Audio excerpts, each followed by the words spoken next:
আসসালামু আলাইকুম ওয়া রাহমাতুল্লাহ। আলহামদুলিল্লাহি রাব্বিল আলামিন ওয়াসসালাতু ওয়াসসালামু আলা আশরাফিল আমবিয়া ওয়া আলা আলিহি ওয়া আসহাবিহি আজমাইন। وقال الله سبحانه وتعالى هل يستوي الذين يعلمون والذين لا يعلمون وقال رسول الله صلى الله عليه وسلم بلغوا عني ولو آية। আলহামদুলিল্লাহ, আল্লাহ রাব্বুল আলামিনের দরবারে শুকরিয়া যে মহান রব্বুল আলামিন অসংখ্য প্রতিষ্ঠানের দায়িত্ব আমাকে এবং আপনাকে দিয়ে বাংলাদেশের বিভিন্ন প্রান্তে যুক্ত করেছেন, সেই মহান রব্বুল আলামিনের দরবারে আবারও শুকরিয়া আদায় করছি আলহামদুলিল্লাহ। সম্মানিত পরিচালকবৃন্দ, পরিচালকদের প্রথম মাসিক অনলাইন যে মিটিং রয়েছে, আজকে আমরা সবাই যুক্ত হয়েছি ক্যাডেট কেয়ার প্রকাশনীর পক্ষ থেকে। সবাইকে জানাচ্ছি আন্তরিক মোবারকবাদ। একজন পরিচালকের প্রতিষ্ঠান শুরু করার পরে যে বিষয়গুলো বিশেষভাবে তার জানা প্রয়োজন, সেই বিষয়গুলো আমরা ধারাবাহিকভাবে আজ আপনাদের সামনে তুলে ধরব। সম্মানিত পরিচালকবৃন্দ, প্রতিষ্ঠানের অত্যন্ত গুরুত্বপূর্ণ একটি বিষয় হলো শিক্ষক। আমরা সবাই প্রশিক্ষণ প্রতিষ্ঠান করতে চাই, কিন্তু প্রতিষ্ঠানকে সামনে অগ্রসর করে নেওয়ার জন্য যাদের ভূমিকা এবং ত্যাগ সব থেকে বেশি থাকে এবং যারা অন্যতম পার্ট এই প্রতিষ্ঠানের, তারা হচ্ছেন আমাদের শিক্ষক মণ্ডলী। আমি এখানে ধারাবাহিকভাবে প্রতিটা লিখে লিখে আমি আলোচনা করছি, যাতে একজন পরিচালকের এই বিষয়টা বুঝতে সুবিধা হয়। আপনারা যারা আলোচনাটি শুনছেন, আপনারা আপনাদের সামনে আরও সুন্দরভাবে শিক্ষক নিয়োগের জন্য, প্রতিষ্ঠানকে অগ্রসর করার জন্য আপনারাও চাইলে বিষয়গুলো ধারাবাহিকভাবে নোট করে নিতে পারেন। 1 নম্বর বিষয় হলো শিক্ষক নিয়োগ।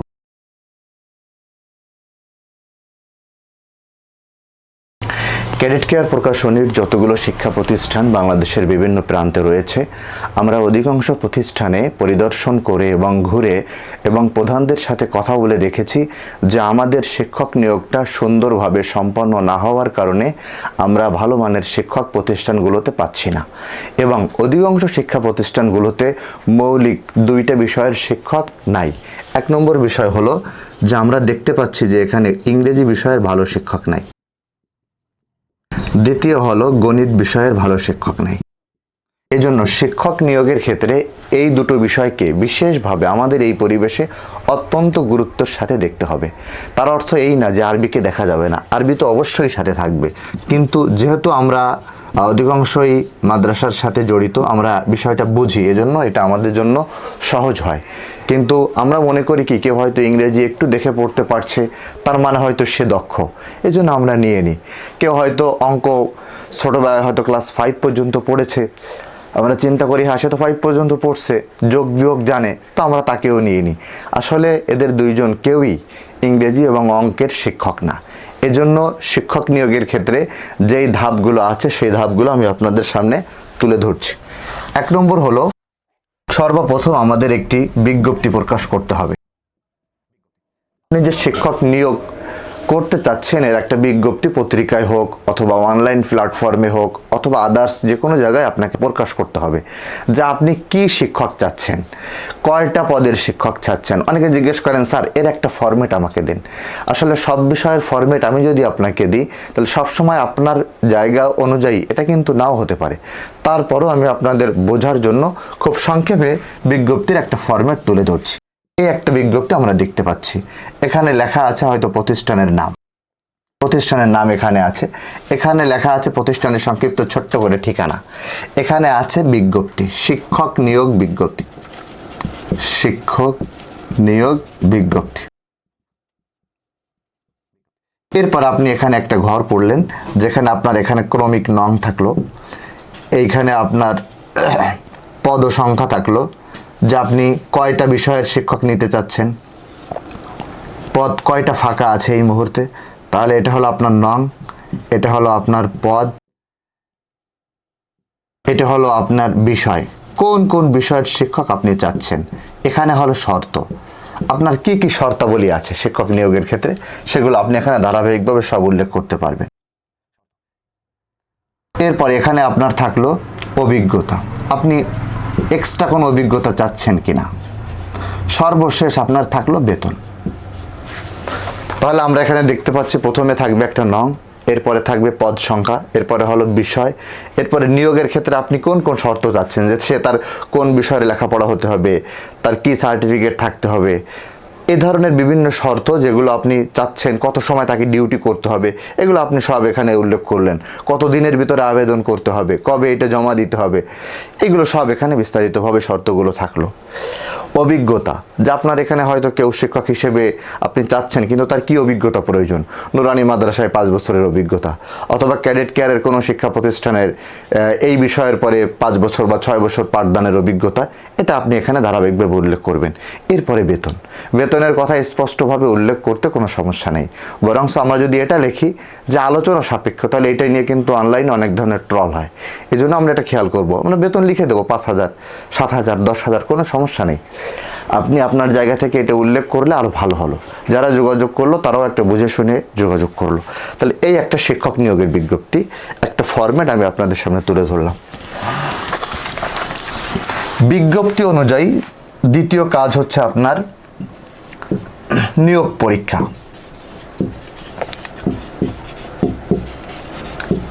নিয়োগ পরীক্ষা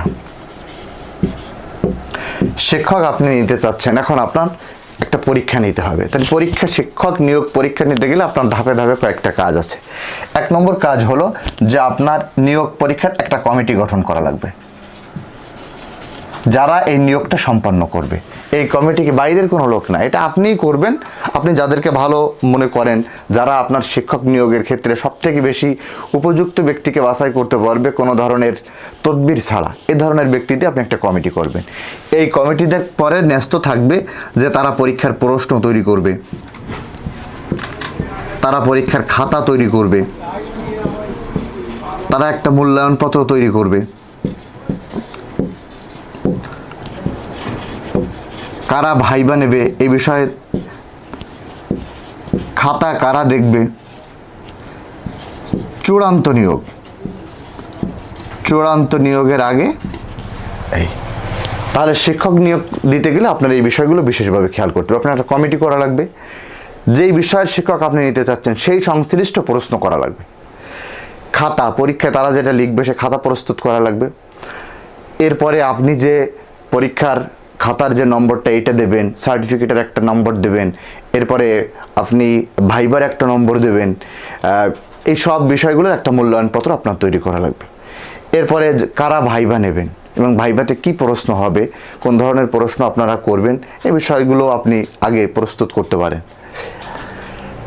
সর্বশেষ চূড়ান্ত খাতাটা মূল্যায়ন করবে কারা, এটাও আপনার কিন্তু আগেই ঠিক করে রাখতে হবে যে খাতাটা কারা মূল্যায়ন করবে। আর চূড়ান্তভাবে নিয়োগটা প্রতিষ্ঠান প্রধান বা আপনি পরিচালক আছেন, আপনি কাদেরকে নিয়ে দেবেন এটাও আপনি সম্পন্ন করবেন। তাহলে নিয়োগ পরীক্ষা হলো, নিয়োগ পরীক্ষার মাধ্যমে আপনি শিক্ষক নিয়ে নিলেন। শিক্ষক নিয়োগের ক্ষেত্রে আমরা এর পরের যে ধাপটা আছে সেটা হলো আমরা নিয়োগ যখন চূড়ান্ত হবে তখন আমাদের নিয়োগপত্র দিতে হবে। নিয়োগপত্র যাকে আমরা চাচ্ছি সে কতদিনের ভিতরে কোন কোন কাগজপত্র সহ সে কি কি শর্তে আপনার প্রতিষ্ঠানে নিয়োগ পেতে যাচ্ছে আপনি একটা নিয়োগপত্র দেবেন। আর সর্বশেষ হলো যিনি আপনার এখানে নিয়োগ পেতে যাচ্ছেন সে একটা যোগদানপত্র দাখিল করে যোগদান করবেন। যোগদানপত্র, এই যে 4টি প্রসেস আপনাদের সামনে তুলে ধরা হলো, যদি আপনি শিক্ষক নিয়োগের ক্ষেত্রে এই 4টি প্রসেস আপনি মেনটেন্স করেন তাহলে আপনাদের সমস্যাগুলো কিন্তু পরে হয়। প্রথমে হয়তো আমাদের কারোর সাথে ভালো সম্পর্ক থাকে, আমরা নিয়ে নিই। কেউ হয়তো বলি যে না এ ভালো আছে, কেউ হয়তো বলে যে না আমার পাশের মসজিদের ইমাম বা মুয়াজ্জিন নিয়ে নেন, অথবা এলাকার ছেলে ঘুরে বেড়াচ্ছে তো আপনি নেন। কোনো ধরনের কোনো বিজ্ঞপ্তি নাই, কোনো নিয়োগ পরীক্ষা নাই, কোনো নিয়োগপত্র নাই, কোনো যোগদানপত্র নাই, আপনি নিয়ে নেন। নেওয়ার পরে দেখা যায় আমরা যখন যাই অথবা ভালো যখন কেউ দেখে, অভিভাবকরা যখন বুঝতে পারে যে না এই শিক্ষক তো উপযুক্ত শিক্ষক না, তখন কিন্তু আপনার বাদ দিতে হয়। কিন্তু আপনি তো বাদ দিতেও একটা বিপদে পড়েন, কারণ আপনি তো নিয়েছেন কোনো ধরনের প্রসেস মেনটেন ছাড়া। তাহলে আপনি তাকে হঠাৎ করে বাদ দেবেন কিভাবে? যখনই আপনি বাদ দিতে যান তখন এই প্রতিষ্ঠানের ভিতরে একটা দ্বন্দ্ব শুরু হয়। তখন হয়তো বাইরে 5 জনকে বলে, হয়তো কোনো নেতাকে বলে, কোনো আলেমকে বলে, কারোর মাধ্যমে সুপারিশ করায়। যদি যায়ও তো আপনার প্রতিষ্ঠানের ক্ষতি করে যায়, অথবা বিভিন্ন ধরনের চাহিদা আপনার অল্প কিছুদিন পরেই করতে থাকে। আমরা এই 4টি প্রসেস মেনে শিক্ষক নিয়োগ দেব, তাহলে যে জিনিসটা হবে পরবর্তীতে যেই বিষয়গুলোতে আমরা ভোগী পরিচালকরা, আমরা এগুলোতে কখনোই এটা ভুগব না। একটা বিষয় এখানে দেখানোর দরকার, সেটা হলো যে কমিটি আপনারা আবার বুঝতে পেরেছেন, প্রশ্নপত্রও বুঝলেন, খাতা এটা তো খুব বড় কিছু না, কিন্তু মূল্যায়নটা কি? আপনি এই যে নিয়োগ পরীক্ষার যে মূল্যায়ন, এর একটি ফরম্যাট আমি সংক্ষেপে আপনাদের এখানে একটু দেখাই। এটা সবগুলো আমি মুছে ফেলছি।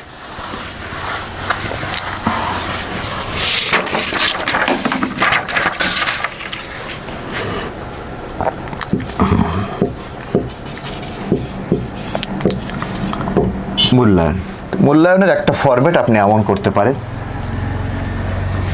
এখানে আপনার প্রতিষ্ঠানের নাম থাকলো, এখানে ঠিকানা থাকলো, এখানে আপনি মূল্যায়নপত্র এটাও লিখলেন, লেখার পর আপনি একটি ফরম্যাট তৈরি করলেন। এই ফরম্যাটে এখানে নং থাকলো প্রথমে, এরপরে এখানে যিনি মানে পরীক্ষা দিচ্ছেন যে শিক্ষক, তার বিস্তারিত ঠিকানা থাকলো, নাম ঠিকানা সব কিছু এখানে থাকলো। এরপরে কোন বিষয়ের শিক্ষক সেটা এখানে থাকলো, যে বিষয়ের শিক্ষক। তারপরে তার লিখিত মার্ক, সনদের মার্ক, ভাইবার মার্ক, মোট মার্ক। যারা নিয়োগ পরীক্ষায় কমিটিতে আছেন তাদের একটা মূল্যায়ন স্বাক্ষর সহ এই ফরম্যাট আপনি করতে পারেন। এখানে সংক্ষেপে আমি একটা ফরম্যাট দিলাম।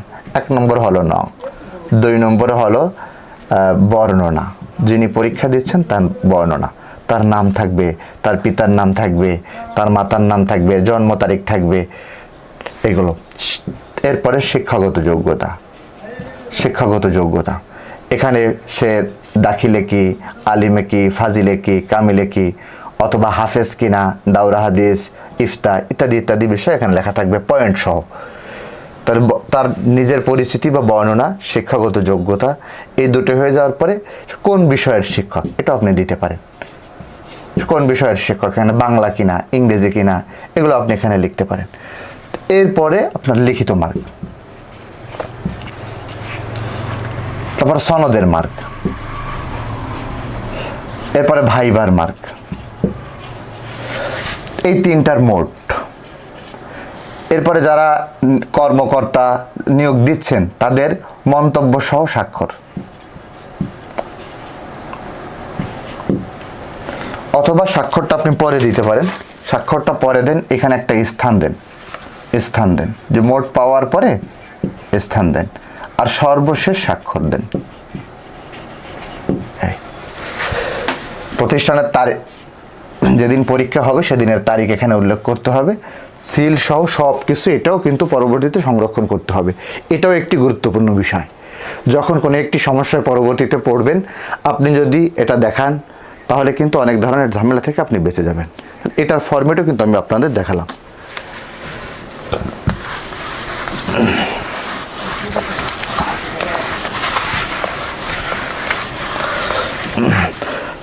শিক্ষক নিয়োগ, এটা যদি আপনি সুন্দরভাবে করতে পারেন, আপনার প্রতিষ্ঠানের 50% সমস্যার সমাধান এখান থেকে আশা করি ইনশাল্লাহ হয়ে যাবে। এটা আমরা খুব চিন্তা ভাবনা করে, পরিকল্পনা করে, পরামর্শ করে না করার কারণে কিন্তু আমাদের যত ধরনের ঝামেলা হচ্ছে। এজন্য যারা পরিচালকরা আপনারা রয়েছেন, বাইরে বিভিন্ন জায়গায় বিভিন্ন দায়িত্বে আছেন এবং বিভিন্ন বিষয়ের শিক্ষক আপনাদের প্রয়োজন হয়, আপনারা যেভাবে আপনাদের দেখানো হলো এভাবে আপনারা শিক্ষক নিয়োগ দেবেন আশা করি। তাহলে আমরা যেটা চাচ্ছি, আপনারাও যেটা চাচ্ছেন, সেটা সুন্দর এবং সহজ হবে। এরপরে একটি বিষয় হলো একজন পরিচালকের দ্বিতীয় যে বিষয়, সেটা হলো ক্যাডেট কেয়ার প্রকাশনী সম্পর্কে আপনার জ্ঞান। ক্যাডেট কেয়ার প্রকাশনী,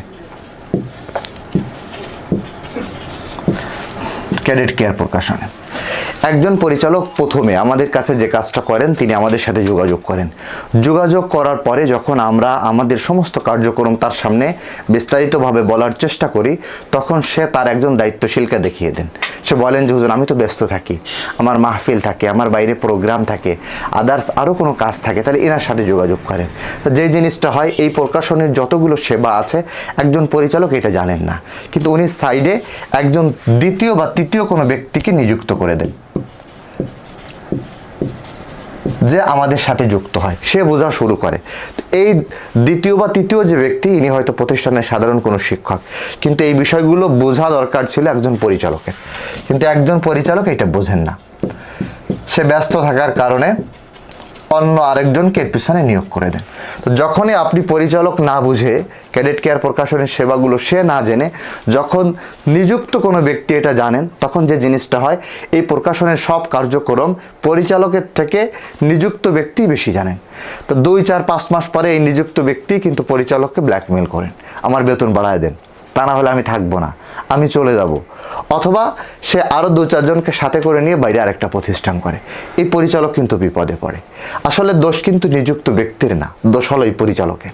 কারণ প্রকাশনিক কার্যক্রম বোঝার উচিত ছিল আপনার, কিন্তু আপনি এত ব্যস্ত যে আপনি তাকে তৃতীয় বা দ্বিতীয় কাউকে আপনি এটা দায়িত্ব দিয়েছেন। তা সে তো ভালো করে বুঝতে পেরেছে, এখন সে তো আপনার আন্ডারে চাকরি করবে না, সে নিজেই একটা প্রতিষ্ঠান করবে। এই জন্য আমরা যারা পরিচালক আছে, আমরা এই বিষয়টা খুব গভীরভাবে খেয়াল করবো, যেটা আপনাদের বোঝা দরকার। যেমন আমরা বছরের শুরুতে যদি কার্যক্রমগুলোর কথা আমি খুব সংক্ষেপে বলি, যে আমরা আপনাদের হাতে কিন্তু বই তুলে দিয়েছি। অনেক পরিচালকরা এই বই দেখার কিন্তু সময়ও পান না। অভিভাবকরা যখন আপনার কাছে জিজ্ঞাসা করে বই সম্পর্কে, তখন ওই যে নিযুক্ত ব্যক্তি, সাধারণ শিক্ষক, পরিচালক তার কাছেই কিন্তু দিয়ে দেন। তো অভিভাবক তো ভালো একটি জায়গা পেলেন যিনি তার সমস্যার সমাধান করতে পারেন, তাহলে সে তো পরবর্তীতে আপনাকে খুঁজবে না, সে ওই নিযুক্ত ব্যক্তিকেই খুঁজবে। এজন্য এই বই সম্পর্কে একটা ধারণা একজন পরিচালকের থাকা প্রয়োজন। আপনি অভিভাবককে কনভিন্স করবেন কিভাবে? বই সম্পর্কে আপনারই যদি ভালো জ্ঞান না থাকে, আপনার যদি বিশেষ কোনো বিষয়ে জ্ঞান না থাকে, আপনি আমাদের সাথে কথা বলবেন, আমরা বই সম্পর্কে সমস্ত বিস্তারিতভাবে আপনাকে বলবো। আমরা প্রতিটা ট্রেনিং এবং প্রশিক্ষণে এই বই সম্পর্কে কিন্তু শুরুতে আমরা বলে থাকি। এই বই শিক্ষক কিভাবে সুন্দরভাবে পড়াবে, তার পরবর্তী জিনিস রয়েছে সিলেবাস। এটা আরও সুন্দরভাবে কিভাবে পাঠদান করাবে, সেজন্য রয়েছে লেসন প্ল্যান।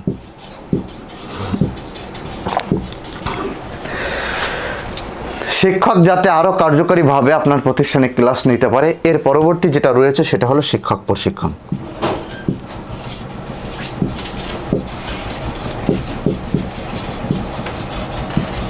শিক্ষক প্রশিক্ষণ, তাহলে একজন পরিচালকের বই সম্পর্কে পরিপূর্ণ ধারণা থাকতে হবে, আমাদের সিলেবাস সম্পর্কে তার ভালো ধারণা থাকতে হবে, লেসন প্ল্যান সম্পর্কে তার ভালো ধারণা থাকতে হবে, শিক্ষক প্রশিক্ষণ তাকে অবশ্যই করায় নিতে হবে, এবং শিক্ষক প্রশিক্ষণ যেটা হবে সেখানে পরিচালকেরও থাকতে হবে। পরিচালকও যদি না থাকেন, তাহলে আপনাকে শিক্ষক প্রতিষ্ঠানে ফিরে যেয়ে মিসগাইড করবে, বলবে যে না, আমরা এরকমটা শুনে আসছি, আমাদেরকে ট্রেনিংয়ে এটা বলেছে, হুজুর আপনি যেটা বলবেন সেটা তো হবে না। কিন্তু এখানে যদি আপনার প্রতিষ্ঠানের ভিন্ন কিছু আলোচনা হয়, সেটা আপনি যদি উত্থাপন করেন, তাহলে কিন্তু শিক্ষককে আমরা ভালো একটি উত্তর দিতে পারি। সারা বাংলাদেশের যত প্রতিষ্ঠান আছে, প্রত্যেকটা প্রতিষ্ঠানের প্রত্যেকটা বিষয়কে সামনে নিয়ে প্রশিক্ষণ করানো, একভাবে প্রশিক্ষণ করানো কিন্তু জটিল হয়।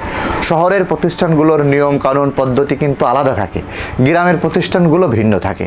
এজন্য যখন পরিচালক উপস্থিত থাকবেন, যখনই তার প্রতিষ্ঠানের বাইরে কোনো কিছু যাবে, তখন সে যদি প্রশ্ন করেন যে আমাদের এই বিষয়টা আমরা এভাবে করলি, কিভাবে করলে ভালো হবে, তখন কিন্তু আমাদের পক্ষ থেকে ভালো একটি উত্তর আপনি পেয়ে যাবেন। এজন্য শিক্ষক প্রশিক্ষণে পরিচালকেরও থাকা প্রয়োজন। তাহলে আপনার বই সম্পর্কে আপনি খুব একটি ভালো ধারণা নিলেন, সিলেবাস সম্পর্কে নিলেন, লেসন প্ল্যান এখনও অনেক পরিচালক আছে যারা জানেন না। আপনারা কী করবেন, লেসন প্ল্যানে প্রতিদিনের পড়া আছে, প্রত্যেকটা বিষয়ের পড়া আছে। লেসন প্ল্যান হচ্ছে আপনার প্রতিষ্ঠানের ডায়েরি, যা অভিভাবকদের কাছে যেতে পারে, যার মাধ্যমে শিক্ষক প্রতিদিনের পড়া কিভাবে সুন্দর করে পড়াবেন তার একটা বিস্তারিত বিবরণ লেসন প্ল্যানের ভিতরে থাকে। একদিনে একটা বিষয়ের কতটুকু পড়া ওই 30 মিনিট 40 মিনিটে শিক্ষার্থীদের দেওয়া যায় এবং ওই দিন কী লেখা দেওয়া যায়, এর বিস্তারিত একটা বিবরণ এই লেসন প্ল্যানে আছে। আপনাদের এখনও যাদের কাছে নাই, আপনারা আমাদের কাছ থেকে নেবেন। এটা দেখলে আপনি বুঝতে পারবেন যে আপনার শিক্ষক পরিমিত পরিমাণে ক্লাসে পড়াচ্ছেন, নাকি সে খুব দ্রুততার সাথে সামনে চলে যাচ্ছেন, অথবা সে খুব স্লো আছেন। এর জন্য লেসন প্ল্যান পরিচালকের দেখা প্রয়োজন, এটা নিয়ে ভাবা প্রয়োজন। এইভাবে শিক্ষক পরিচালিত হচ্ছে কিনা এটাও দেখা প্রয়োজন। শিক্ষক প্রশিক্ষণ এখন একদম অ্যাভেলেবেল বাংলাদেশের বিভিন্ন প্রান্তে, আমাদের ইতোমধ্যে গোপালগঞ্জে, খুলনা এবং ঢাকায় এবং সাতক্ষীরায় প্রত্যেকটা অঞ্চলেই কিন্তু আমাদের শিক্ষক প্রশিক্ষণগুলো সম্পন্ন হয়েছে। যাদের এখনও শিক্ষক প্রশিক্ষণ প্রয়োজন, আপনারা আমাদের সাথে যোগাযোগ করবেন, আমাদের সাথে যোগাযোগ করে শিক্ষক প্রশিক্ষণের ব্যবস্থা করবেন। আমাদের প্রধান যে প্রশিক্ষক রয়েছেন, আপনারা বললে আমরা আপনাদের প্রতিষ্ঠানে হোক অথবা অঞ্চলে একটা জায়গায় নির্দিষ্ট করে হোক, আমরা আমাদের প্রশিক্ষককে আপনাদের কাছে পাঠাবো। বিষয় হলো, ক্যাডেট কেয়ার প্রকাশনীতে যুক্ত হওয়ার পরে যারা আমাদের থেকে চলে যান, এর ভিতরে উল্লেখযোগ্য পরিমাণ হলো যাদের শিক্ষক প্রশিক্ষণ নাই। শিক্ষক প্রশিক্ষণ নাই। যখনই শিক্ষক প্রশিক্ষণ না থাকে তখনই এই বিষয়গুলো শিক্ষকদের কাছে জটিল মনে হয়।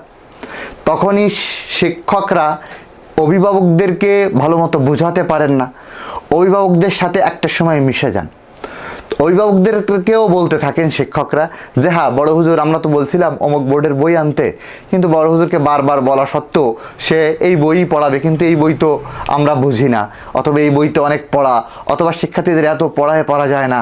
ঠিক আছে, একটা সময় এই অভিভাবক এবং এই শিক্ষকরা ভিন্ন কোনো প্রতিষ্ঠানে চলে যায়। আর তা যদি না হয় তাহলে এই শিক্ষক যারা পরিচালক রয়েছে তাদেরকে এমনভাবে চাপ দিতে থাকে যাতে পরবর্তী বছরে প্রকাশনীর বই আর পড়ানো না হয়। তাহলে তারা তাদের সুবিধা মতো কম লেখাপড়া অথবা সহজ লেখাপড়া অথবা তাদের সুবিধা মতো কোনো একটি বই তারা নিয়ে আসেন। একজন পরিচালক কিন্তু ক্ষতিগ্রস্ত হন, কারণ শিক্ষক কিন্তু কম কষ্ট খোঁজেন। শিক্ষক কিন্তু এত পরিমাণ পরিশ্রম করতে চান না যাতে তার কষ্ট হয়, তিনি ঘেমে যান, তার বাচ্চাদের পিছনে অনেক বেশি এফোর্ট দিতে হয়, এগুলো কিন্তু শিক্ষক কোনো সময় চান না। এই জন্য কিন্তু শিক্ষক কম কষ্ট, লেখাপড়া কম, অভিভাবকদের সাথে তাল মিলিয়ে কোনো রকম চলা, একটা আই ওয়াশ করা, এইভাবে চলতে কিন্তু তারা চান। এজন্য প্রতিষ্ঠান করার সাথে সাথে একজন পরিচালকের শিক্ষক প্রশিক্ষণ সমস্ত শিক্ষকদের সম্পন্ন করতে হবে। আপনাদের যাদের এটা এখনও নাই, আমরা বারবার আপনাদের বলছি যে আপনারা এইটাই আমাদের কাছ থেকে সম্পন্ন করে নেবেন।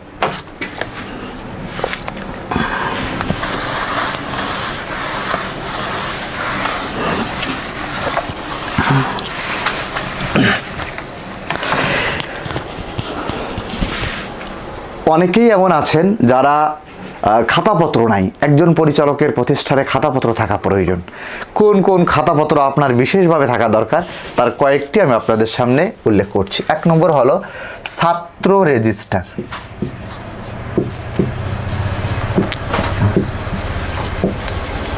ছাত্র রেজিস্টার, ছাত্র রেজিস্টারে আপনার 1 বছরে যতজন শিক্ষার্থী ভর্তি হবে সবার তথ্য ছাত্র রেজিস্টারে থাকবে।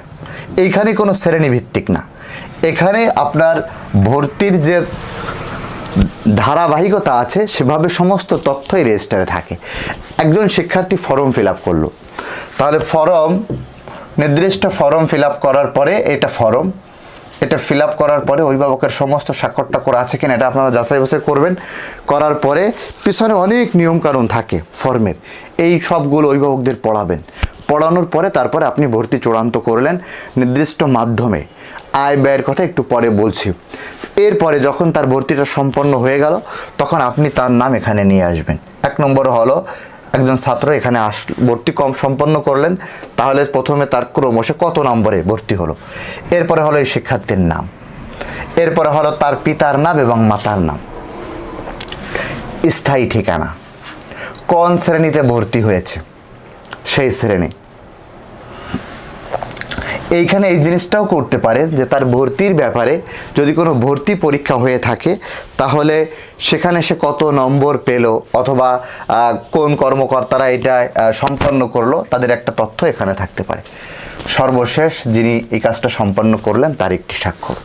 তাহলে এই ধরনের যে ফরম্যাট আপনাদের দেখানো হলো ছাত্র রেজিস্টার। আবার আরেকজন শিক্ষার্থী ভর্তি হলো, 2 নম্বর দিলেন, এ হয়তো 5ম শ্রেণীতে ভর্তি হয়েছে, আরেকজন হয়তো নিচের 2য় শ্রেণীতে ভর্তি হলো, আরেকজন হয়তো 1ম শ্রেণীতে ভর্তি হলো, আরেকজন হয়তো নার্সারিতে ভর্তি হলো, আরেকজন হয়তো পেলেতে ভর্তি হলো। এটা হলো রেজিস্টার, শিক্ষার্থী রেজিস্টার। এখন আপনারা বলতে পারেন যে স্যার আমরা এটা তো কোনো ধারাবাহিকতা নেই, তাহলে আমরা বুঝবো কী করে কোন ক্লাসে কতজন ভর্তি হচ্ছে বা কী অবস্থা? সেইটা বোঝার জন্য এই ছাত্র রেজিস্টারের পাশাপাশি আপনাদের হাজিরা খাতা থাকা লাগবে। আপনার মনে করেন এখানে 6টি ক্লাস আছে, এই 6টি ক্লাস আছে, 6টি ক্লাসের 6টা হাজিরা খাতা। এই মনে করেন পেলের হাজিরা খাতা, নার্সারির হাজিরা খাতা, 1ম শ্রেণীর হাজিরা খাতা, 2য় শ্রেণীর হাজিরা খাতা, 3য় শ্রেণীর হাজিরা খাতা, 4র্থ শ্রেণীর হাজিরা খাতা। তাহলে পেলের হাজিরা খাতা। তাহলে এখানে যখন পেলেতে একজন ভর্তি হলো এখানে তার নামটা আমরা লিখে ফেললাম। নার্সারিতে একজন ভর্তি হলো, তার নাম আমরা এখানে লিখে ফেললাম। নার্সারিতে আরেকজন ভর্তি হলো, তাহলে এখানে তাকে 2 রোল দিয়ে আমরা লিখে ফেললাম। আরেকজন ভর্তি হলো, 3 রোল দিয়ে লিখে ফেললাম। হ্যাঁ, অনেকে বলতে পারেন যে স্যার আমাদের তো ভর্তির যে ধারাবাহিকতা এটা তো আমরা মেনটেন্স করে এখানে লিখতে পারবো না, কারণ হলো আমাদের তো শিক্ষার্থীরা পরীক্ষা দিয়েছে। হ্যাঁ, আপনার শিক্ষার্থীরা যে পরীক্ষা দিয়েছে এবং তাদের যে মেধা তালিকা হয়েছে তারপরে এদের সিরিয়ালটা করবে যারা নতুনভাবে ভর্তি হচ্ছে।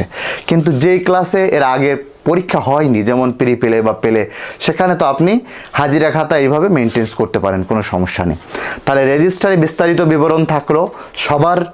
1 বছরে যদি 500 স্টুডেন্ট ভর্তি হয়, এই খাতায় 500 স্টুডেন্টের নামই থাকবে, আর এটার শ্রেণীভিত্তিক হাজিরা খাতায় তার তথ্যগুলো চলে যাবে। আমরা পরিচালকরা মনে করি এটা ঝামেলার কাজ, কিন্তু আপনি জানেন না, আপনি আপনার প্রতিষ্ঠানকে সামনে নিতে যাচ্ছেন, একটি মডেল প্রতিষ্ঠান করতে চাচ্ছেন, সুনাম করতে চাচ্ছেন, তাহলে আপনার এগুলো মেনটেন্স করতে হবে। এগুলো ছাড়া যদি আপনি সামনে অগ্রসর হন, একটা সময় কিন্তু আপনি লজ্জিত হবেন। এইগুলো দেখার কিন্তু লোক আছে যারা কিন্তু এগুলো আপনার থেকে দেখতে চাইবে। আমাদের প্রকাশনী থেকে যারা পরিদর্শনে যাবে তারা কিন্তু আপনাদের ছাত্র রেজিস্টার আছে কিনা, আপনাদের শিক্ষার্থী হাজিরা খাতার কি অবস্থা, এগুলো কিন্তু তারা সব দেখবেন। এ ধরনের অনেক ডকুমেন্টস আছে যেগুলো তারা দেখবেন, 15 থেকে 20টা ডকুমেন্টস, যেগুলো প্রতিষ্ঠানের সাথে ওতপ্রোতভাবে জড়িত। এজন্য আপনারা এগুলো মেনটেন্স করবেন। একজন পরিচালক হিসেবে শিক্ষার্থী বা ছাত্রদের যে রেজিস্টার, এটি মেনটেন্স করা খুবই জরুরি।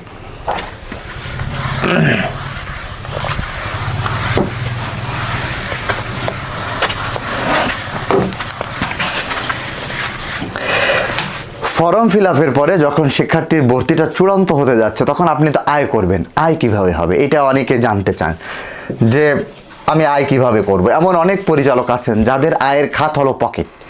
বাইরে থেকে যে যা দিচ্ছে সে পকেটে থুয়ে দিচ্ছে, এবার আরেক পকেট থেকে সে আবার ব্যয় করছে। তার মাস শেষেও কোনো হিসাব নেই, শিক্ষকদের বেতন নিয়েও কোনো প্ল্যান নেই, প্রতিষ্ঠানের সামনে নিয়েও কোনো নেই। সে যা ইনকাম করে অভিভাবক যে যেখান থেকে যে অবস্থায় দেয় পকেটে রেখে দেয়। এইভাবে তো প্রতিষ্ঠান চলতে পারে না। আয়ের কিছু মাধ্যম আছে, এগুলো আপনাকে মেনটেন্স করে চলতে হবে। 1 নম্বরে হলো আয় কিভাবে হবে। আয় হবে রসিদের মাধ্যমে। ব্যয় কিভাবে হবে? ব্যয় হবে ভাউচারের মাধ্যমে।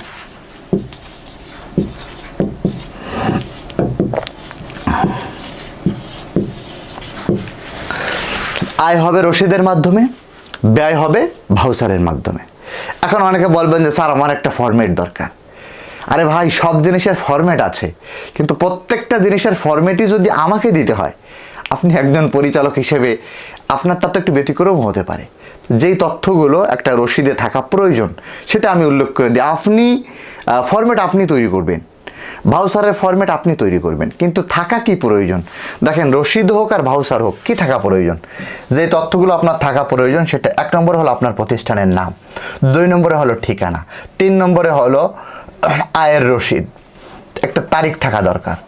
এরপরে কোন কোন খাতে বিষয় আয় হচ্ছে তার একটা বর্ণনা থাকা দরকার, টাকার একটা অঙ্ক থাকা দরকার। তার এই হয়ে গেল।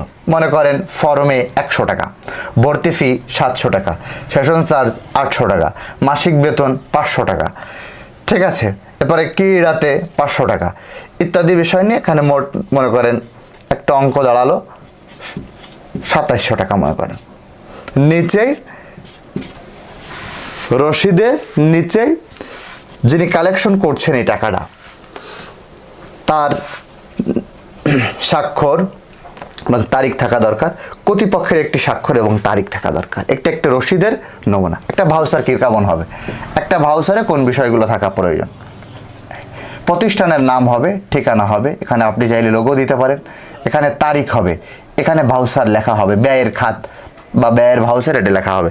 লেখা হওয়ার পরে একইভাবে এখানে আপনার ক্রম থাকলো, এখানে আপনার কোন কোন খাতে ব্যয় হচ্ছে তার একটা বিস্তারিত বিবরণ থাকলো, কত পরিমাণ কি, এইটি কিন্তু ভাউচারে খুব গুরুত্বপূর্ণ বিষয়। তো কি কতটুকু পরিমাণ এবং তার দাম কি এবং মোট দাম কি। তাহলে এখানে হলো আপনার ক্রম, এখানে হলো আপনার ব্যয়ের খাতগুলো, এখানে হলো পরিমাণ এবং সেটা কত টাকা করে, দর কি এবং তার টাকা মোট টাকা কত, এবং নিচে কয়েকটা বিষয় থাকা প্রয়োজন। একটা হলো এই ব্যয়টা কে করছেন তার একটা স্বাক্ষর থাকা প্রয়োজন। ব্যয়টা কে করছেন, এটা সত্যায়ন কে করছেন, তার একটা স্বাক্ষর থাকা প্রয়োজন এবং প্রতিষ্ঠানের পরিচালকের একটা স্বাক্ষর থাকা প্রয়োজন। আমরা অনেক সময় বুঝি না, সব জিনিস এই একই ভাউচারে করে ফেলি। ভাউচার কিন্তু দুই ধরনের, একটা কাঁচা, একটা হলো পাকা। একটা কাঁচা, একটা পাকা। পাকা ভাউচার কি? পাকা ভাউচার হলো যে আমরা বাহির থেকে যত ধরনের জিনিসপত্র ক্রয় করি আমরা আমাদের প্রতিষ্ঠানের জন্য অথবা অফিসের জন্য অথবা যে কোনো জায়গার জন্য, যেটার ভাউচার হওয়া সম্ভব যে হ্যাঁ আপনি এই জিনিসটা অমুক দোকান থেকে অমুক তারিখে আপনি কিনেছেন, তার বিস্তারিত বিবরণ সম্বলিত যে ক্যাশ মেমোটা, সেটাই হচ্ছে একটি পাকা ভাউচার। আর কাঁচা ভাউচার কি? কাঁচা ভাউচার হলো যেটার ভাউচার হওয়া সম্ভব না। একজন রিক্সাওয়ালা, আপনি হয়তো নির্দিষ্ট একটা পরিমাণ 20 টাকা বা 50 টাকা একটা জায়গা, আপনি এক জায়গা থেকে গিয়েছেন, রিক্সা থেকে নেমে বললেন যে হ্যাঁ আমি তো অমুক প্রতিষ্ঠানের পরিচালক, তাহলে আমাকে একটা ভাউচার দেন, আমি তো আপনাকে 50 টাকা দিলাম। এ কিন্তু আপনাকে ভাউচার দিতে পারবে না। তখন আপনি প্রতিষ্ঠানে ফিরে আসবেন, ফিরে এসে আপনার প্রতিষ্ঠানের যে ভাউচার আছে সেই ভাউচারে যে ব্যয়ের খাত যেটা রয়েছে সেখানে আপনি লিখবেন যে আমি অমুক জায়গা থেকে অমুক জায়গায় গেলাম, তা এত টাকা আমি রিক্সা ভাড়া দিলাম। অথবা আপনি একটা চায়ের দোকান থেকে হয়তো আপনি মেহমানদারি করালেন, কাকে 5টা চা খাওয়ালেন, অথবা ছোট্ট এক প্যাকেট বিস্কিট কিনলেন। এমন ছোট দোকান যেখানে হয়তো 5 টাকার বিস্কিট বিক্রি হয় কিন্তু তাদের ক্যাশ মেমো নাই, সেখানে প্রয়োজনে আপনি এটা করতে হবে, যেখানে কোনোভাবেই পাকা ভাউচার হওয়া সম্ভব না।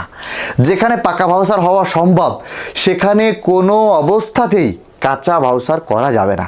যদি আপনি এটা করেন, আমি পরিচালক, আমাকে ঠেকাবে কি? আপনি করতে পারেন, কিন্তু যখন অডিট হবে তখন কিন্তু এটা আপনার কাজের অত্যন্ত অদূরদর্শিতা এবং অস্বচ্ছতার একটা প্রমাণ, যে আপনি হয়তো এখানে পাকা ভাউচার পাওয়া সম্ভব ছিল কিন্তু আপনি সেটা না এনে হিসাবে কারচুপির জন্য আপনি এখানে একটি কাঁচা ভাউচার ব্যবহার করেছেন। আপনি যতই বলেন যে আমার প্রতিষ্ঠান, কোনো কাজ হবে না। এই জন্য যেখানে পাকা ভাউচার সম্ভব সেখানে অবশ্যই পাকা ভাউচার সাবমিট করতে হবে। যেখানে একান্ত সম্ভব না সেখানে আপনার প্রতিষ্ঠানের যে ভাউচার রয়েছে সেখানে আপনার ওই কাঁচা ভাউচারটা করতে হবে। কিন্তু এখানেও কিন্তু এই ভাউচারটা এর যে বিপরীত পাশ রয়েছে, ফাঁকা পাশ রয়েছে, যারা এই মালটা ক্রয় করেছে তাদের স্বাক্ষরও থাকতে পারে, যারা সত্যায়ন করলো তাদের স্বাক্ষরও থাকতে পারে, এটার ভাউচারের মানটা বাড়ে। এই জন্য এটা আমরা খেয়াল করবো। এমন যেন না হয় যে আমি খরচ করতেছি খালি আমার একারই স্বাক্ষর আছে, আমিই পরিচালক, তাহলে কিন্তু অডিটের সময় এই ভাউচারগুলো ওইভাবে গ্রহণযোগ্য হবে না। যারা অডিট অফিসার আছেন তারা কিন্তু এটা নিয়ে কথা বলবেন। আয় হবে রসিদের মাধ্যমে এবং ব্যয় হবে ভাউচারের মাধ্যমে। এরপরে এই আয় ব্যয় যখন এই দুটোভাবে হয়ে গেল, এরপরে আমাদের অনেক খাতা আছে, এগুলো ধারাবাহিকভাবে যারা অডিট প্রতিষ্ঠানের করে একজন পরিচালকের উচিত তাদের সাথে যোগাযোগ করে এগুলো মেনটেন্স করা। যদি আপনি এর কোনোটা করতে না পারেন, যে স্যার আমি ক্যাশ কলামনার বুঝি না, আদার্স অন্য কিছু বুঝি না, স্যার আমাকে সহজ কিছু বলেন, তাহলে আপনি একটা আয় রেজিস্টার করবেন, একটা ব্যয় রেজিস্টার করবেন।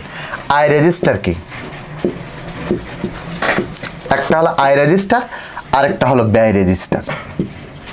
এটা কি দুটো আলাদা খাতা? এই একটা আলাদা খাতা, এই একটা আলাদা খাতা,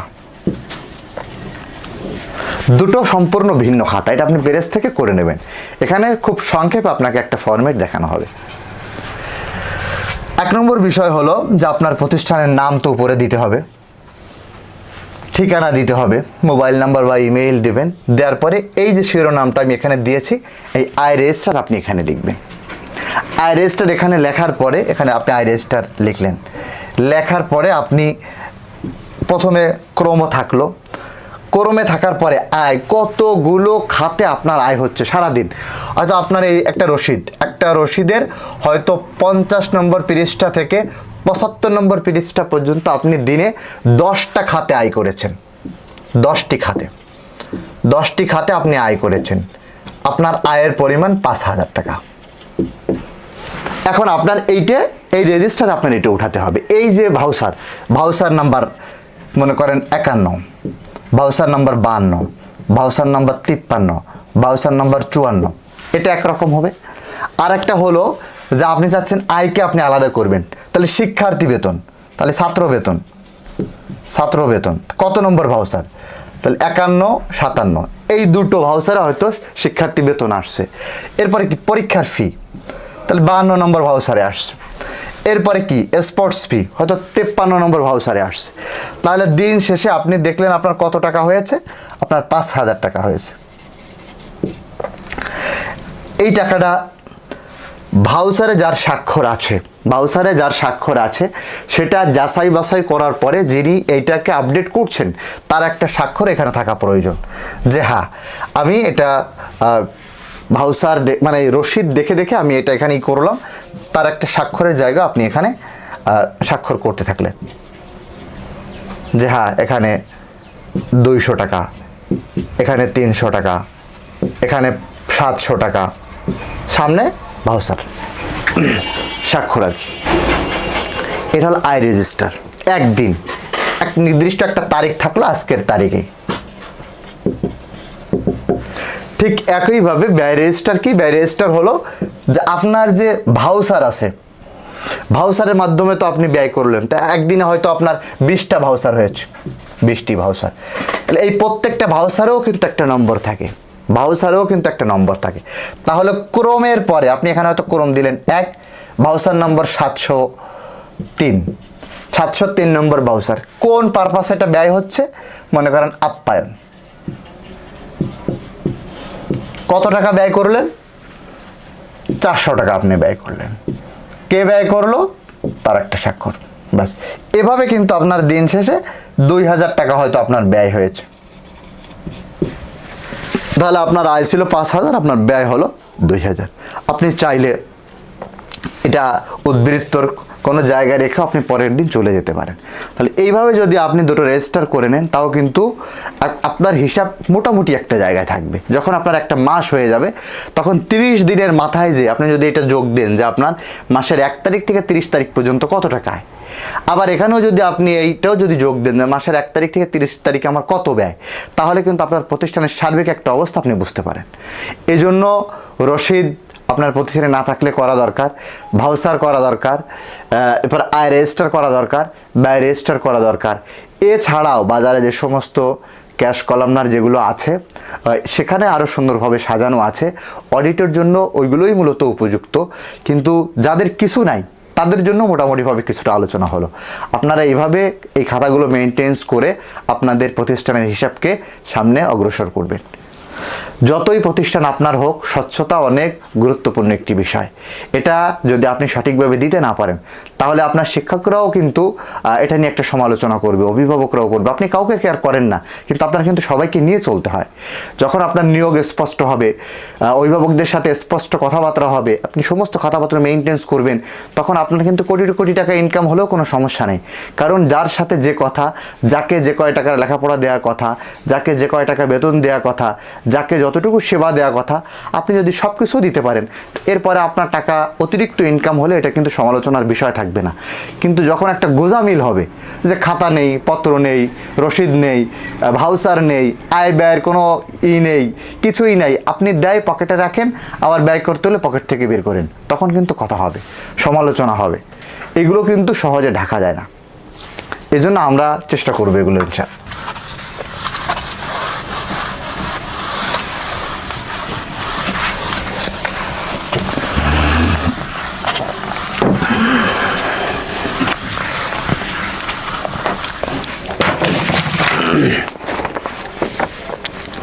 পরীক্ষা ব্যবস্থাপনা অনেকে আমাদের কাছে জিজ্ঞাসা করেন। আরও যে সমস্ত খাতা আপনাদের মেনটেন্স করা বা খেয়াল করা দরকার, আমি পরীক্ষা ব্যবস্থাপনার আগে সেগুলো একটু আমি লিখে দিচ্ছি। তাহলে 1 নম্বর তো আমরা শিক্ষার্থী রেজিস্টার,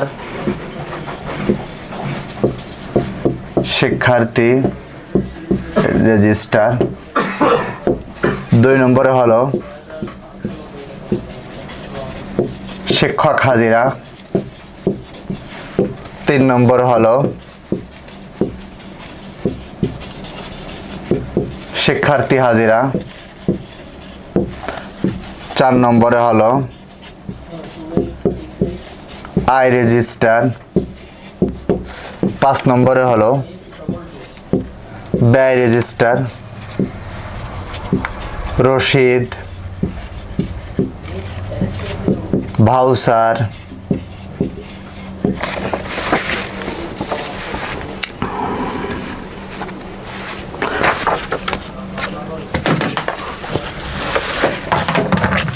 8 নম্বরে হলো শিক্ষক কর্মচারী ছুটি রেজিস্টার। কে কয়দিন ছুটি নিচ্ছে দরখাস্ত সহ রেজিস্টারে এটা ধারাবাহিকভাবে তুলে ধরা দরকার।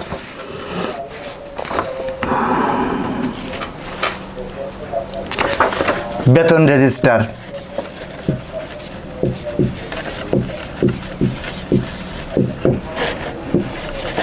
বেতনের ক্ষেত্রে একটা জিনিস অবশ্যই মনে রাখতে হবে, 400 টাকার বেশি 400 টাকার বেশি যদি কাউকে বেতন প্রদান করতে হয় তাহলে কিন্তু রেভিনিউ বাধ্যতামূলক। এই জন্য আমরা এটার ব্যবস্থা করবো ইনশাল্লাহ। মোটামুটি কয়েকটি গুরুত্বপূর্ণ রেজিস্টার বা খাতার কথা বা ডকুমেন্টসের কথা এখানে তুলে ধরা হলো। যাদের এগুলো নাই, আমরা যারা পরিচালক আছি প্রতিষ্ঠানকে সামনে অগ্রসর করার জন্য এগুলো কিন্তু দরকার। এটা আমি এখন মুছে ফেলছি।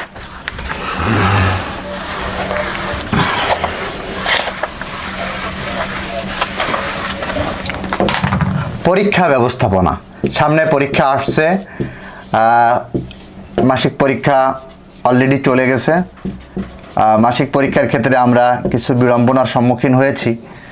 তা পরীক্ষা ব্যবস্থাপনার একজন পরিচালকের এই ক্ষেত্রে কি করণীয়? 1 নম্বর হলো পরীক্ষার আগে অভিভাবকদের জ্ঞাতার্থে আপনারা একটা নোটিশ দেবেন, একটা নোটিশ যে আপনার কবে এই পরীক্ষাটা হতে যাচ্ছে। 2 নম্বরে হলো আমাদের সাথে যোগাযোগ করে আমাদের প্রশ্নে আমাদের সাজেশন যদি সব কিছু আপনি আপনার প্রতিষ্ঠানে করতে চান তাহলে আমাদের থেকে প্রদত্ত রুটিন নিয়েই আপনার কিন্তু পরীক্ষার রুটিন ফাইনাল করতে হবে। যদি আপনি এটা না করেন আর আমরা যদি এটা জানতে পারি তাহলে কিন্তু আমরা ভবিষ্যতে আপনার প্রতিষ্ঠানে প্রশ্ন কিন্তু আর প্রদান করব না। কারণ হলো যদি আপনি আমাদের পরীক্ষার রুটিন ফলো না করেন তাহলে কিন্তু বাহিরে খুব সমস্যা তৈরি হবে। কারণ প্রশ্ন আগে ফাঁস হয়ে যায়। আমাদের অধিকাংশ পরিচালকরা অভিভাবকরা জেনে থাকেন যে আমাদের পক্ষ থেকেই প্রশ্ন যায় এবং এটার মাধ্যমে আপনারা পরীক্ষা নিয়ে থাকেন। তখন আপনি যদি আমাদের ডেটে পরীক্ষা না নেন, আপনি আপনার সুবিধা মতো ডেটে নেন, তাহলে আপনি কিন্তু আমাদের সকলের ক্ষতি করছেন। তা আপনাকে তো আমরা সকলের ক্ষতি করতে দিতে পারি না। এতে কিন্তু আপনি আপনার নিজেরও প্রতিষ্ঠানের সুনাম নষ্ট করলেন এবং বাইরে আরও 10টি 50টি 100টি প্রতিষ্ঠানের সুনাম নষ্ট করলেন। আপনার কোনো অভিভাবক যদি এই প্রশ্নটা অনলাইনে ছেড়ে দেয় তাহলে আমাদের তো পরীক্ষা সব জায়গায় হবে এবং এই পরীক্ষাটা হয়তো পরে হবে, আপনি হয়তো বিশেষ কারণে আগে নিচ্ছেন। আপনার যদি এমন কখনো পরিস্থিতি হয় যে আপনি আমাদের নির্দিষ্ট রুটিন বা নোটিশের আগে আপনার পরীক্ষা নিতে হচ্ছে, সেক্ষেত্রে আপনি আলাদাভাবে প্রশ্নপত্র তৈরি করবেন।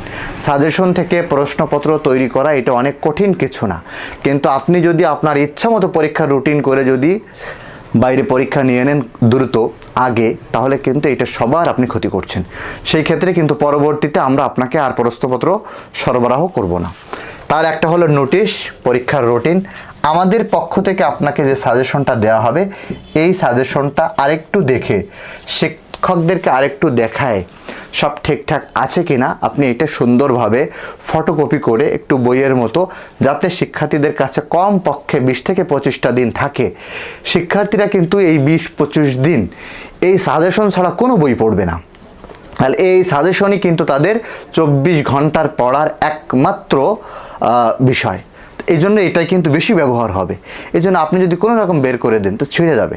এই জন্য এটাকে একটু ভালোভাবে আপনারা দেবেন। আবার এমনটাও যেন না হয় যে এরকম ছোট্ট একটা সাজেশন আপনি করে যা হিসেব করলে 10 টাকা 15 টাকা 20 টাকা হয়, কিন্তু আপনি তার থেকে 100 টাকা নিচ্ছেন।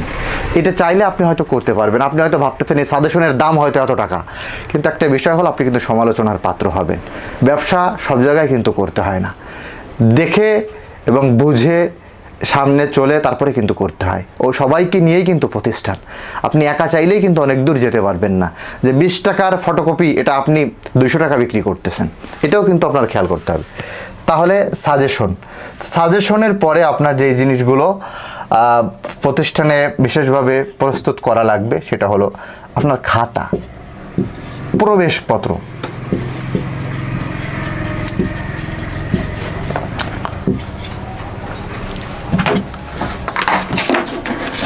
লুজ পেপার,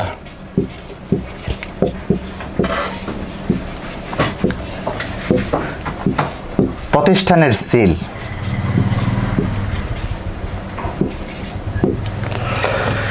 তাহলে পরীক্ষার নোটিশ, পরীক্ষার রুটিন, সাজেশন, খাতা, পরীক্ষার খাতা প্রস্তুত করতে হবে, প্রবেশপত্র, এই খাতার সাথে অতিরিক্ত লুজ পেপার বা অতিরিক্ত খাতা এবং সিল তো লাগবে, খাতায়ও লাগবে, লুজ পেপারেও সিল দেওয়া লাগবে। এই জন্য সিল আমরা আগে করে নেব। খাতাটাও আমরা এরকম, অনেকে জিজ্ঞাসা করেন যে স্যার আমাকে একটা প্রবেশপত্রের একটা নমুনা দেন। প্রবেশপত্রের নমুনা দেখেন, আমাদের অনেক প্রতিষ্ঠান আছে যারা ইতিমধ্যে সফটওয়্যার ব্যবহার করেন, তাদের তো ওখান থেকে রেডি বের হয়। যাদের নাই, সব কিছুর যে ফরম্যাট, এ দেখেন এখানে আপনার প্রতিষ্ঠানের নাম, এখানে ছোট্ট করে ঠিকানা, এখানে লেখা থাকলো প্রবেশপত্র, কোন পরীক্ষা সেটা ওখানে লিখবেন, প্রথম সাময়িক পরীক্ষা এটাও লিখবেন, এখানে আপনার লোগো থাকলো, কোন পরীক্ষা সেটা লেখা থাকলো, প্রবেশপত্র থাকলো। এবার শিক্ষার্থী তথ্য, শিক্ষার্থীর নাম, তার শ্রেণী, তার রোল,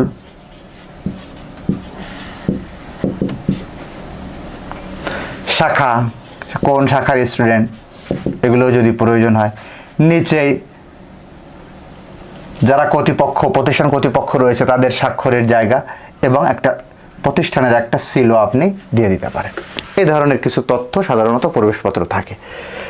যাদের রেডি ফরম্যাটে বের হয় না, আপনারা প্রেস থেকে এটা করে নেবেন।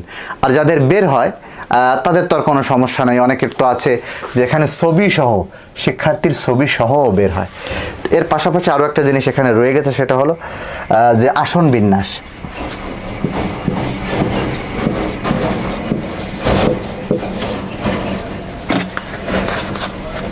সেট প্ল্যান, পরীক্ষার আগে সেট প্ল্যান করবেন। তাহলে এটা কিন্তু আপনাদের সামনে প্রয়োজন হবে, ধারাবাহিকভাবে কিছু বলা হলো। যাদের এই সম্পর্কে আরও বিস্তারিত আলোচনা প্রয়োজন, আপনারা আমাদের সাথে যোগাযোগ করবেন, অথবা যারা এই সম্পর্কে ভালো বোঝেন তাদের সাথে যোগাযোগ করে পরীক্ষার আগেই আপনি সমাধান করে নেবেন। অনেকে আমাদের কাছে জিজ্ঞাসা করছেন বারবার যে মাসিক পরীক্ষা তারা কিভাবে নেবেন। দেখেন, আমরা কিন্তু এই মাসিক পরীক্ষার আগে একটা মান বন্টন, প্রথমে আমরা একটা মান বন্টন আপনাদের দিয়েছি, পরিচালক গ্রুপে দিয়েছি। মাসিক পরীক্ষায় কত সাবজেক্টে সারা বছরের একটা মানবন্ধন আমরা দিয়েছি। 2 নম্বরে আমরা কিন্তু একটা নোটিশ করেছি। এই নোটিশ খুব গুরুত্বপূর্ণ। আপনারা এখন বারবার জিজ্ঞেস করছেন যে প্রথম সাময়িক পরীক্ষার স্যার সাজেশন আমরা কবে পাবো। আপনি যদি এই নোটিশটা খুব ভালোভাবে পড়তেন তাহলে কিন্তু আপনি আমাকে বারবার এখন সাজেশন চাইতেন না, কারণ এখানে কিন্তু নোটিশে উল্লেখ করা আছে পুরো বছরের মাসিক পরীক্ষার সাজেশন কতদিন আগে পাবেন, প্রশ্ন কতদিন আগে পাবেন, সেমিস্টার পরীক্ষার সাজেশন আপনি কতদিন আগে পাবেন এবং প্রশ্ন আপনি কতদিন আগে পাবেন। নির্দিষ্ট সময় কিন্তু আপনাদের ইমেইলে অথবা আপনাদের হোয়াটসঅ্যাপে এগুলো চলে যাচ্ছে, কিন্তু তারপরেও কিন্তু আপনারা বারবার আমাদের কি করছেন। তাহলে এই দুটো জিনিসের পরে আমরা আপনাদের কিন্তু সাজেশন দিয়েছি, প্রশ্নপত্র দিয়েছি। এখন অনেকে এমন আছেন যারা আমাদের কাছে জিজ্ঞাসা করতেছেন যে স্যার এর একটা মূল্যায়নপত্র, এর একটা রেজাল্ট শিট কি দেওয়া যায়? মাসিক পরীক্ষার একটা রেজাল্ট শিটও আমার এখন দিতে হবে। তো যাই হোক, মাসিক পরীক্ষার রেজাল্ট শিট আপনি যদি চান আপনি করবেন, আপনার শিক্ষার্থীর তথ্য দিয়েই তো আপনার করা দরকার।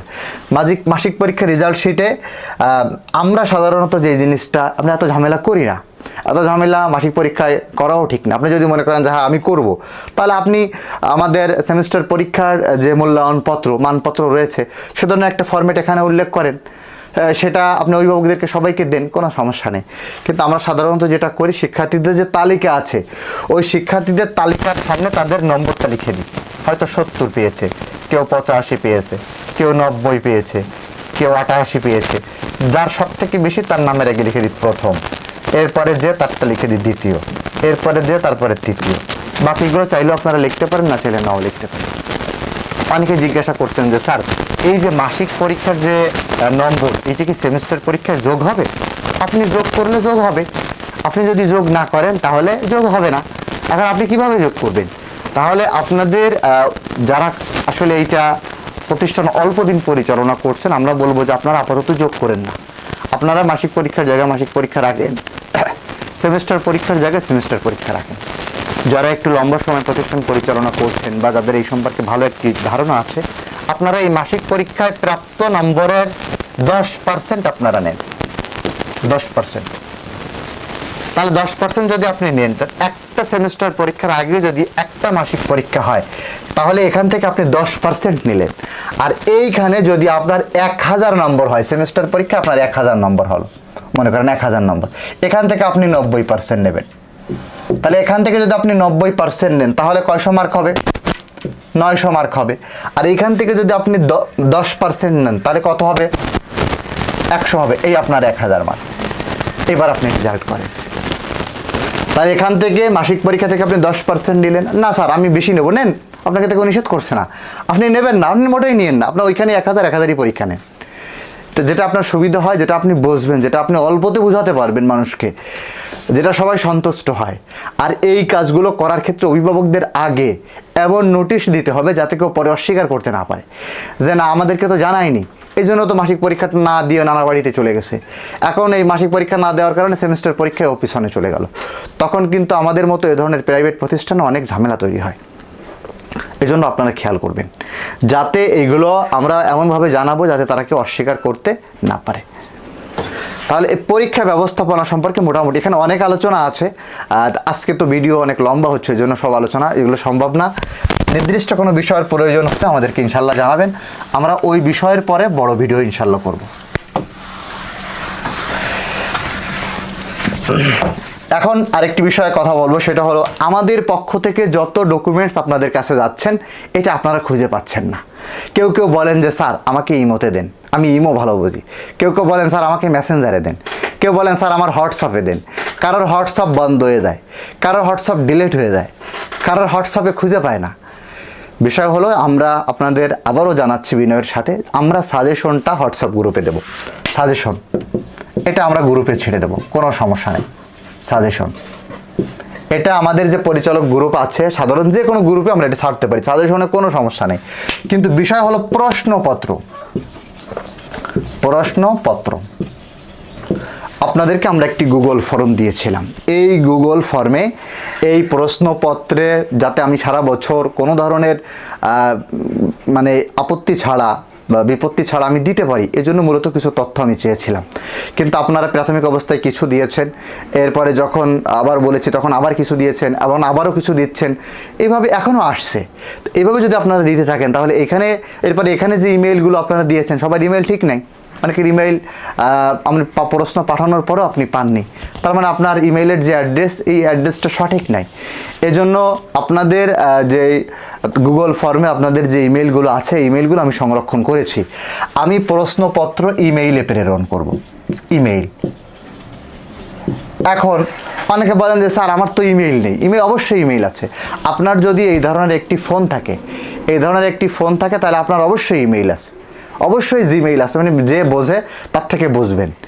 এখানে আপনি ইউটিউব চালাচ্ছেন অথবা আদার্স কোনো অ্যাপ চালাচ্ছেন, যেগুলো চালাতে গেলে আগে কিন্তু আপনার এই ইমেইল অ্যাড্রেসের এইগুলো ঠিকঠাক করে এসে তারপরে করা লাগে। এটা আপনি হয়তো জানেন না, কিন্তু কেউ হয়তো আপনাকে করে দিয়েছে, কিন্তু একটা আছে।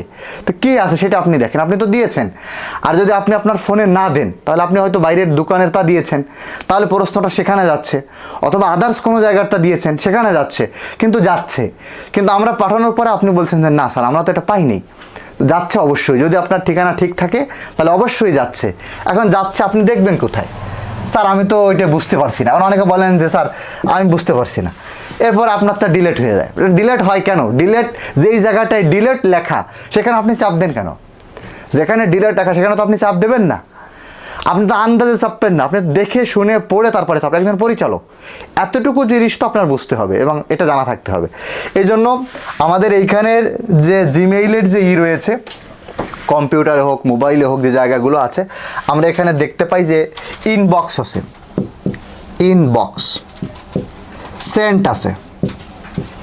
এইভাবে নিচে যেতে যেতে একটা জায়গায় যে দেখবেন স্প্যাম আছে। যদি ইনবক্সে আমরা সাধারণত যেগুলো পাঠাবো, বাহির থেকে যেগুলো আপনার কাছে আসবে, এই সবগুলো ইনবক্সে থাকবে, আপনি ইনবক্সে পাবেন। ইনবক্সের ভিতরে 3টা ক্যাটাগরি আছে। একটা হলো একদম সাধারণ, ঠিক আছে, যেখানে সবগুলো থাকে। একটা হলো সোশ্যাল, আর একটা হলো দেখবেন কোম্পানি। এরকম 3টা ভাগ করা থাকে। সাধারণগুলো সব এখানে থাকবে, ফেসবুক, টুইটার, ইনস্টাগ্রাম, এই ধরনের অনলাইন যে যোগাযোগ মাধ্যমগুলো, সেইগুলো যদি আপনার ইমেইলের সাথে কোনো কানেক্ট করা থাকে, তারা কোনো মেসেজ করলে এটা সোশ্যালে আসে। আর এছাড়া কোনো নির্দিষ্ট বড় কোম্পানি থেকে, গ্রুপ থেকে যদি কোনো ধরনের ইমেইল আপনার এখানে আসে, তাহলে সেইটাই কোম্পানিতে জমা হয়। আমরা এখান থেকে যেটা পাঠাবো আমি আশা করি আপনারা এখানে পাবেন। যদি কখনো এটা না পান তাহলে আপনি কোম্পানিতে দেখবেন, এই দুটার ভিতর অবশ্যই পাবেন। যদি এই দুই জায়গায় আপনি না পান, আপনি একটু স্প্যামে ক্লিক করেন, হতে পারে আপনার স্প্যামে যে বসে আছে, স্প্যামে কিন্তু আপনি অবশ্যই পাবেন। হ্যাঁ, আপনি এর কোনো জায়গায় হয়তো পাচ্ছেন না, তাহলে আপনি দেখেন যে আপনার জিমেইলের যে বার রয়েছে নির্দিষ্ট কোনায় দেখা যাচ্ছে আপনার যেখানে ছবি অথবা লোগো দেওয়া আছে, এখানে দেখেন যে এটা ফুল হয়ে গিয়েছে কিনা। যদি এটা ফুল হয়ে যায় তাহলে আপনি এখানে অতিরিক্ত অথবা অপ্রয়োজনীয় যে মেসেজগুলো আছে এগুলো যদি আপনি ডিলিট করেন তাহলে কিন্তু আপনার এখানে যাবে, কোনো সমস্যা হওয়ার কথা না। প্রশ্নর জন্য এতটুকু সিকিউরিটি আমাদের মেনটেন্স করতেই হবে, তা না হলে আমরা যদি গ্রুপে দিয়ে থাকি, গ্রুপ থেকে কিন্তু হ্যাক হয়, এখান থেকে কিন্তু প্রশ্নপত্র বাইরে যাওয়া সম্ভব, এখান থেকে আদান প্রদানও হওয়া সহজ। সেজন্য আমরা পরিচালক গ্রুপে প্রশ্ন দিতে চাচ্ছি না। আপনারা এখনও যারা এটা ভালো করে বুঝতে পারছেন না, আমাদের যে নাম্বার রয়েছে বা আমার যে নম্বর রয়েছে এই নাম্বারে আপনারা একটি সঠিক ইমেইল অ্যাড্রেস প্রেরণ করবেন। যারা এখনও করেননি, যারা করছেন তাদের করা প্রয়োজন নেই। তাহলে আশা করি সারা বছর আমাদের যত ধরনের সেবা আছে হয় পরিচালক গ্রুপে যাবে অথবা ইমেইলে যাবে, তবে প্রশ্নপত্র অবশ্যই ইমেইলে যাবে, এটা অন্য কোনো জায়গায় যাবে না।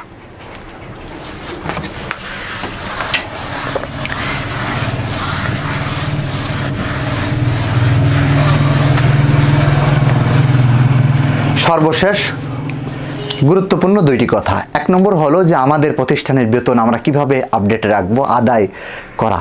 শিক্ষার্থীদের কাছ থেকে, অভিভাবকদের কাছ থেকে অনেক পরিচালক এমন আছেন যারা এটা সময় মতো আদায় করতে পারছেন না।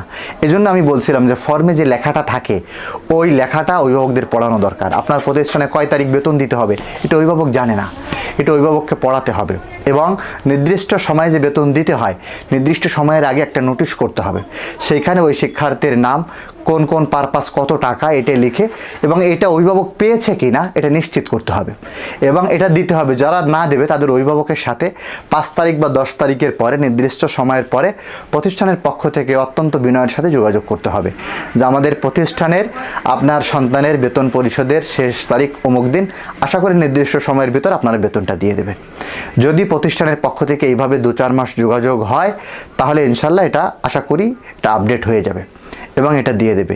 এছাড়া আপনারা চাইলে পরীক্ষার প্রবেশপত্র, পরীক্ষার ফলাফলপত্র অথবা আদার্স কোনো মাধ্যমে আপনারা অভিভাবকদের সাথে এটা নির্দিষ্ট ইসের মাধ্যমে আপনারা এটা করতে পারেন যে আপনারা বেতন পরিশোধের পরেই পরীক্ষার প্রবেশপত্র আপনারা পাবেন। এটা কিন্তু করতে হবে। আপনি যদি ছেড়ে দেন, এটা কিন্তু অভিভাবকরা যদি বোঝে যে এটা না দিয়ে পারা যায়, থাকা যায়, তাহলে কিন্তু আপনাকে বেতন কোনো দিন দেবে না। এজন্য এটা একজন পরিচালকের নিজের থেকেই উদ্যোগ নিয়ে নির্দিষ্ট ব্যক্তিদের মাধ্যমে টাকাটা আদায় করে ফেলতে হবে। আর সর্বশেষ প্রশ্ন হলো যে আমার শিক্ষকদেরকে আমি কিভাবে পরিচালনা করতে পারি। দেখেন পরিচালক আপনারা যারা রয়েছেন, আজকে গুরুত্বপূর্ণ কিছু কথা কম বেশ এখানে হলো, আপনারা এখানে অনেক বিষয় চলে গিয়েছে, তা আজকে আমি চাচ্ছি না এই বিষয়ে আমি নির্দিষ্ট কোনো কথা বলতে। আমাদের স্যার ইনশাল্লাহ কথা বলবেন বা কথা কম বেশ হবে। এরপরে আপনাদের চাহিদা বা প্রয়োজন হলে আমরা পরবর্তীতে শুধু শিক্ষক পরিচালনা নিয়েই আমরা একটা ভিডিও করব। আশা করি ইনশাল্লাহ আজকের এই সংক্ষিপ্ত আলোচনা থেকে কিছু হলেও আপনাদের উপকার হবে, এই কামনায় আজকে এখানে শেষ করছি। আল্লাহ হাফেজ।